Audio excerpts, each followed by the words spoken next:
I believe and still believe that you can build your dreams brick by brick, that you can accomplish anything with persistence. Good morning to you all.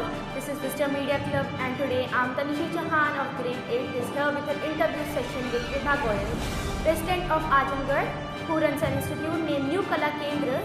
She cannot see, but despite of her physical disability, she fulfilled her dreams and now she is running a private institution where she teaches girls knitting, tailoring, painting, music and craft activities. So, we are here to take an interview of hers. Let's start our session.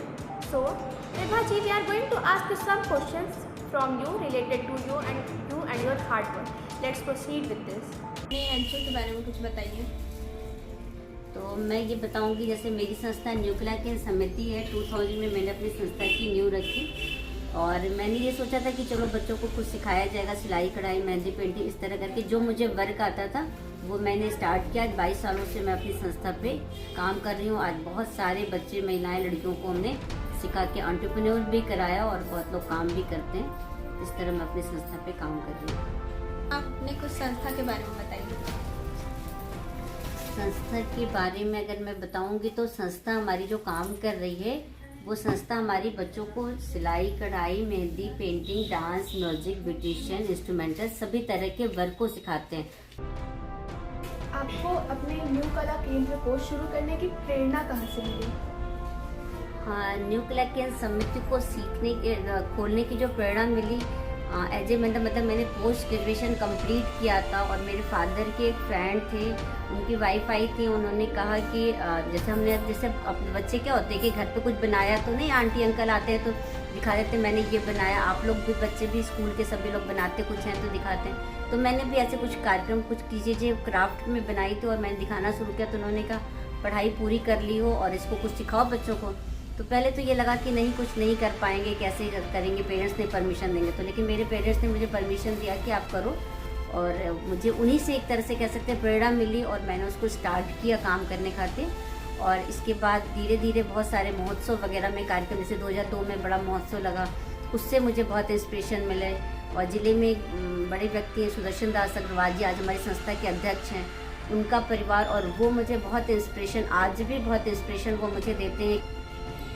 आप बच्चों खासतौर पर लड़कियों को क्या संदेश देना चाहते हैं? लड़कियों को हम ये संदेश देना चाहते हैं, कोई भी लड़कियां हो, जैसे कुछ पता नहीं होता, जैसे पढ़ाई लिखाई साइंस मैथ सब लोग पढ़ते लिखते हैं, हम लोग ने भी पढ़ाई लिखाई किया, हमने भी, मेरा भी ड्रीम था कुछ और बनने का। हमें पता नहीं था कि इस तरह के ईश्वर मेरे साथ चैलेंजेस देगा और आज मैं इस स्टेज पर खड़ी होंगी।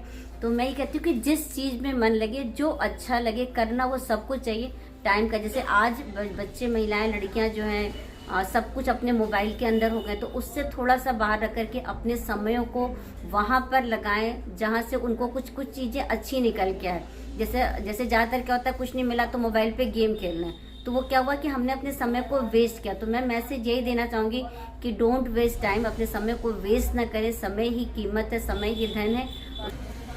मैम, क्या आप अपने शारीरिक असमर्थता के साथ काम कर पाती हैं? हाँ बिल्कुल कर पाते हैं। आज तो शारीरिक असमर्थता, जैसे मैं विजुअली हैंडीकैप हूँ, आज तो मुझे लगता भी नहीं कि मैं विजुअली हैंडीकैप हूँ, और पहले भी कम लगता था। पहले चैलेंजेस आते थे लोगों का, जैसे थोड़ा एक जैसे होता है ना कि जिद बना लेना, जैसे लोग कहते थे कर नहीं पाऊंगी और मुझे लगता था मैं क्यों नहीं कर पाऊंगी, क्यों हमारे समाज और ये कहता है हो नहीं पाएगा, कर नहीं पाएगा, ये चीज़ें ज़्यादा आजकल लोगों के मन में आता है। तो मैं शुरू से ऐसे रही कि जब कोई कहता है कर नहीं पाऊंगी तो मैं कहती हूँ करके दिखाऊंगी। तो ये मेरा एक नेचर ही रहा है।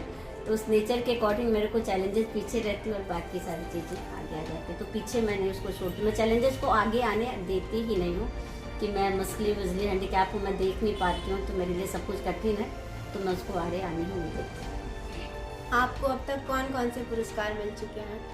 पुरस्कार की तो मतलब मिला ही नहीं, लेकिन अगर हम देखें तो छोटे पुरस्कार में देखा जाए मीडियम में तो बहुत सारी सामाजिक संस्थाओं ने मुझे अवार्ड दिया। इसके अलावा बड़ी संस्थाओं में मुझे मलाला अवार्ड मिल चुका है, मुझे अभी रिसेंटली राज्य स्तरीय पुरस्कार मिला है अच्छे काम कला के क्षेत्र में करने की वजह से, और बाकी तो छोटे बहुत सारे पुरस्कार हैं। मैम, हमने आपसे बहुत सारी बातें की, और हमें बहुत कुछ पता चला। आप एक इंस्पिरेशन बन गए हैं यूथ्स के लिए भी, और कैसे अपने टाइम को मैनेज करना है, कैसे उसको और अच्छे कामों में लगाना है, आप वही चीज़ें कर रहे हैं। हम लोग भी बहुत इंस्पायर्ड हैं विजन फैमिली की तरफ से। Thank you so much. आइए हम बात करते हैं विभा मैम के एक स्टूडेंट से। जी, आपका नाम? श्री जी। आप मैम से यहाँ क्या सीखते हैं?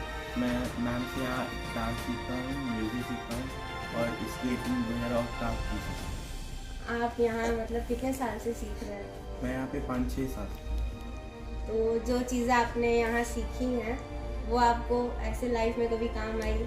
हाँ, जैसे म्यूज़िक और डांस ऐसी चीज़ें जो अधिकतर काम आती है जब हमें थोड़ा क्रोध आता है या हम म्यूज़िक डांस से अपनी फीलिंग शेयर कर पाते हैं। आपने इन सब चीज़ों से रिलेटेड अभी तक कोई ऐसे अवार्ड्स या कुछ जीते हैं? मैंने कई अवार्ड्स जीते हैं, अधिकतर वहाँ पे डिस्ट्रिक्ट लेवल के। Thank you. हाँ मैम, आपको इतने चैलेंजेस के साथ सिखाती हैं तो उस दौरान आपको मतलब उस बीच में कुछ सीखने में या कुछ जानने में प्रॉब्लम होती है? नहीं, मुझे कोई प्रॉब्लम नहीं होती है, बल्कि युवा मैम और एफिशिएंटली बताती हैं हर चीज़ को, जो है वेल एक्सप्लेन वगैरह करती हैं और जहाँ पे भी गलती होती है वहाँ बताती हैं कैसे सही करना है। We are glad to have an interview with you, and I appreciate you and your hard work towards girls' education. You are giving your precious time to these students. Thank you for the precious time you have given us for the interview. So that was today's session. Thank you and have a great day.